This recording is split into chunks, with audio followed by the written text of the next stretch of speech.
Почитувани представници на медиумите, почитувани граѓани, нашите оставки како министри и дополнителни заменици министри поднесени до техничкиот премиер од ВМРО ДПМН не беа констатирани спротивно на нашата волја.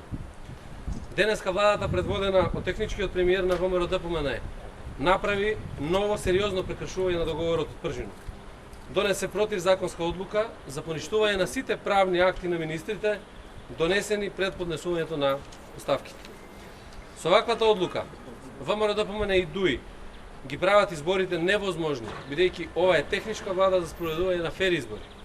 Сите одлуки поврзани со изборите мора да бидат потврдени од опозицијата. Ова е директна потврда и доказ дека ВМРО ДПМН и ДУИ немаат никаква намера да организираат регуларни, фер и демократски избори. Почитувани граѓани, покрај овој правен и политички хаос што намерно ги создаваат ВМРО ДПМН и ДУИ, ние до крај ќе ги штитиме вашите интереси во целост. Нема да дозволиме овој хаос да биде на штета на вас, граѓаните. Ќе гарантираме вашата безбедност, ќе ги подпишуваме исклучиво документите поврзани со вашата сигурност, исплата на плата, пензија, социјална помош и на се она што е по устав и закон што ви следува.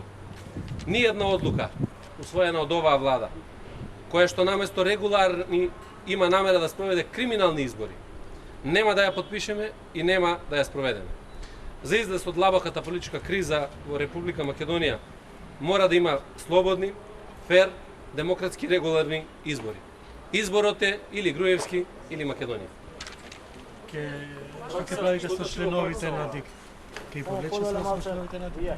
Ќе донесеме одлука во однос на тоа. Што ќе биде во практика? Дали вие кога ќе донесете решение нема да биде спроведено од владата, бидејќи владата ги поништи сите?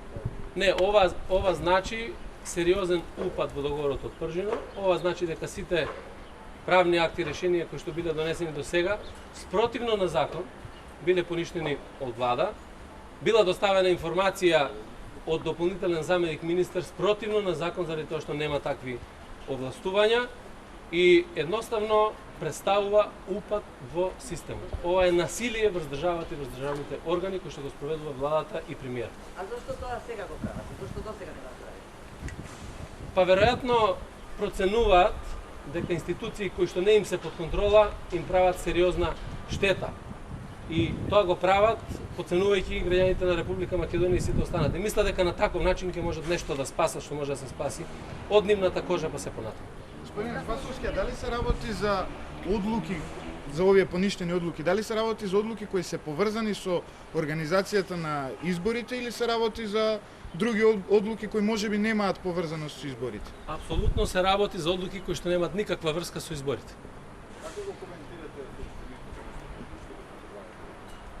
Како изговор за разговор со македонската јавност. Тоа е соопштение едно кое што не се базира на ниту еден член од закон во кој што укажува дека одлуките се поништени заради тоа што не биле подпишани од дополнителниот заменик министр. Законот е многу јасен и прецизен. Членот 46, членот 47 од законот за влада, кој што укажува дека дополнителниот заменик министер има надлежност да подпишува акти кои што се однесуваат на правни, финансиски и кадрски прашања поврзани со изборите. Доколку таков акт биде подпишан само од едниот, односно од министерот без дополнителен заменик министер, таквиот правен акт нема правна важност. Меѓутоа, ако тоа се случи, дополнителниот заменик министер има право да поднесе барање до ДИК.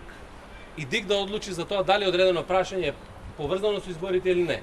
На овој начин владата направи удар и врз работата на Државната изборна комисија.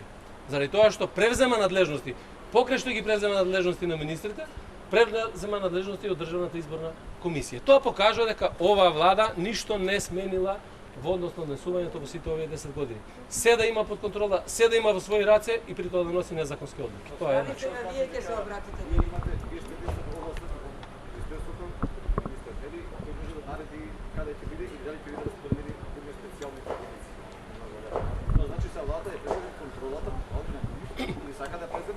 Видете, после ваква одлука барам и јас одговори од техничкиот премиер Емил Димитриев и од владата, дали ги превзеле или не ги превзеле овластување. Ние поднесовме оставки многу честно, заради тоа што сметаме дека треба да поднесеме оставки и понатаму да ги оставиме сами да ги водат институциите. Тие од неразбирливи причини за мене и министерката за труд и дополнителни заменици министри спротивно на нашата волја не тера да останеме во рамките на влада. Единствен кој што ги има сите овластувања за раководење со министерството е министерот. Така стои во одредбите од законот за влада. И никој повеќе. Ако Собранието на Република Македонија даде овластување на било кој друг, премиерот, министер и така натаму, да раководи со нашите ресори, тоа може да го направи. Ова не е денеска таков случај. И затоа и мене и на сите нас ни треба објаснување од оваа влада и од овој министер, односно премиер, како понатаму. Ќе се обратите ли до Државната изборна комисија, бидејќи ова е во рамките на изборните активности? Јас не можам да се обратам заради тоа што само дополнителниот заменик министер кој што смета дека одлуката што е донесена е поврзана со изборите, а тој не ја потпишал, има право да се обраќа. Јас не приговарам на одлука која што е крајно без правни аргументи и спротивно на закон донесена на влада. Овде веќе не станува збор за право и за правно носење на одлуките. Дополнително што за 6 од одлуките кои што јас ги имам за промена на началниците, имам одлука на управен суд во моја корист, каде што се отфрла тужбата на дополнителниот заменик министер. Меѓутоа овде не станува збор за право, овде станува за насилие на владата врз државните органи. Насилие кој што го прави врз граѓаните на Република Македонија и кој што продолжува да го прави.